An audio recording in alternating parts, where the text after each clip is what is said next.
You have likely seen them in social media feeds: ghostly white berries, deep purples, and symmetrical shapes that look more like jewelry than fruit. These varieties contrast sharply with the standard garden center offering. For decades, home growers have prioritized hardy red berries, bred specifically for consistent survival and high volume yields.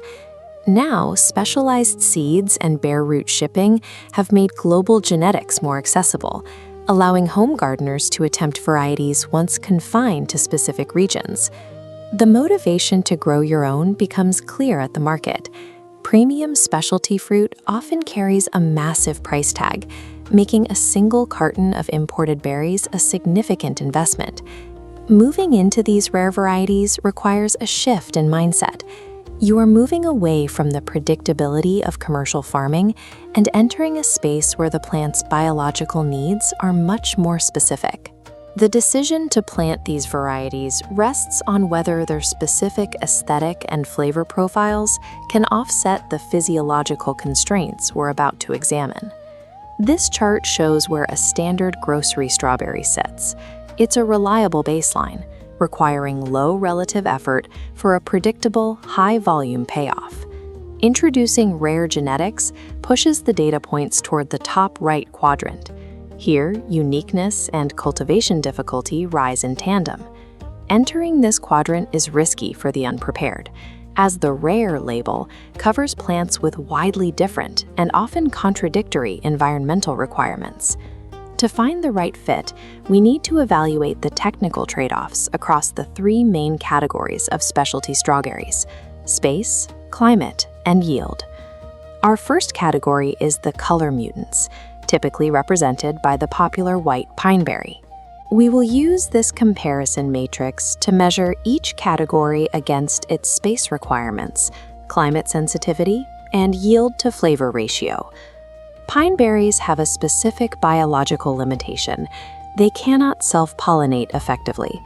To get a harvest, you have to plant one standard red pollinator for every 4 pineberry plants in your plot.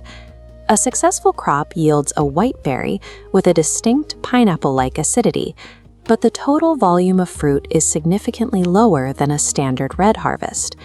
Because you are using 25% of your garden bed for a support crop, the actual amount of specialty fruit you can harvest from the same square footage is automatically reduced.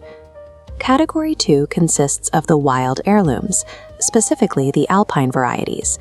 This botanical illustration shows a key anatomical difference. Unlike modern hybrids, alpines do not produce horizontal runners. They rely on the primary root crown and reproduction through seeds.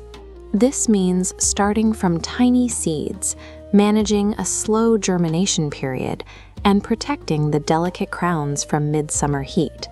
The result is a floral, perfume-like intensity and a complex acidity that is absent from the standard grocery store hybrid. Adding this to our matrix reveals the shelf life constraint. While the flavor is concentrated, the berries are tiny, fragile, and begin to degrade almost immediately after being picked. These are strictly for immediate consumption. They are not suitable for batch preserving or being stored in the refrigerator for more than a few hours. The final category is the luxury cultivars, such as the Japanese white jewel.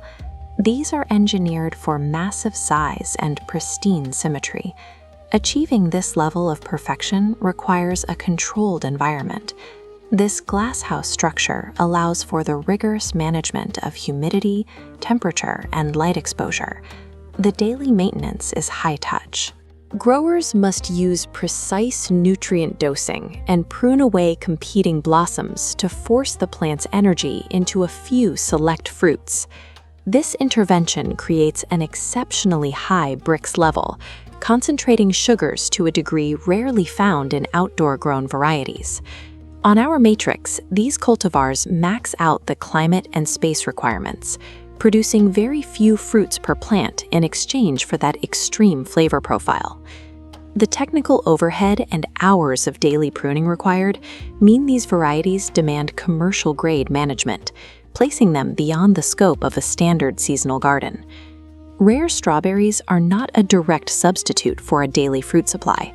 They represent a choice to trade total volume for a specific culinary outcome. This flowchart helps you navigate those choices by identifying your primary resource constraint first. If you have limited time or space and need to provide fruit for a household, your most efficient option remains the standard Everbearer. If you have enough outdoor space to accommodate pollinators and want a unique aesthetic, pine berries are the logical next step.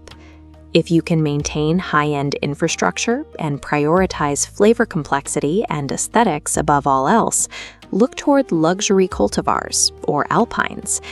Identifying your grower profile early prevents wasting a full year of effort on a variety that doesn't align with your available resources. For the pragmatic gardener, if your goal is harvesting heavy bowls of fruit for daily snacking or large batches of jam, avoid these rare varieties. The significant drop in yield will lead to frustration. For the novelty hobbyist, pine berries are a rewarding visual project, provided you strictly calculate your bed space to include the necessary pollinator plants. For the culinary optimizer who wants intensity without the cost of a greenhouse, they offer the highest flavor return for the lowest equipment cost, as long as you are willing to perform a daily, delicate harvest. A successful harvest depends on finding the precise intersection where a variety's biological requirements meet your own available time and tools.